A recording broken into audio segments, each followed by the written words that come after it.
संगत का प्रभाव।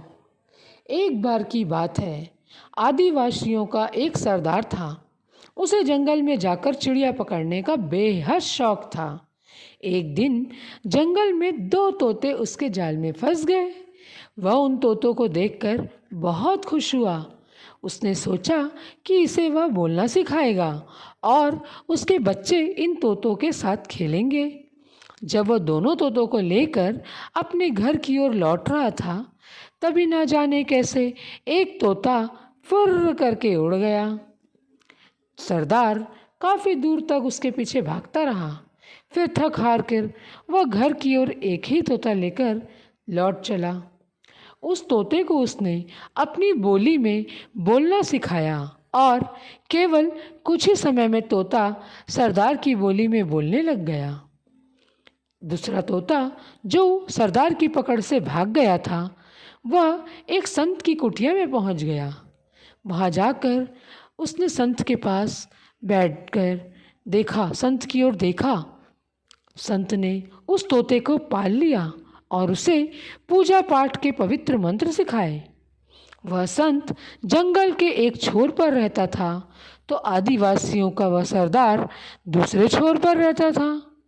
एक दिन नज़दीकी राज्य का राजा घोड़े पर सवार होकर जंगल के उस छोर पर जा पहुंचा जहां वह आदिवासी सरदार रहता था।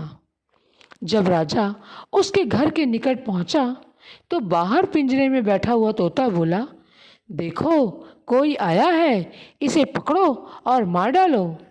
तोते के ऐसे अभद्र शब्द सुनकर राजा ने वहां रुकना मुनासिब नहीं समझा और घोड़े पर सवार होकर वह उस दूसरे छोर पर जा पहुंचा जहां संत की कुटिया थी।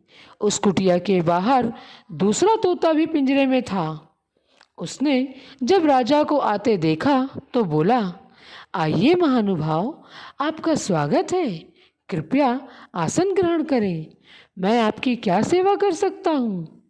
इस प्रकार राजा का सत्कार करने के बाद उसने संत को आवाज लगाई, आदर से पुकारा, गुरुजी, घोड़े पर सवार होकर कोई आगंतुक आया है, बाहर आकर इन्हें आदर सहित अंदर ले जाइए, उनके भोजन पानी की भी व्यवस्था कीजिए।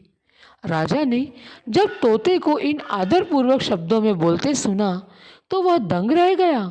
तुरंत उसकी समझ में आ गया कि वातावरण, प्रशिक्षण और संगत का असर कितना गहरा होता है। दोनों तोतों की मिसाल उसके सामने थी।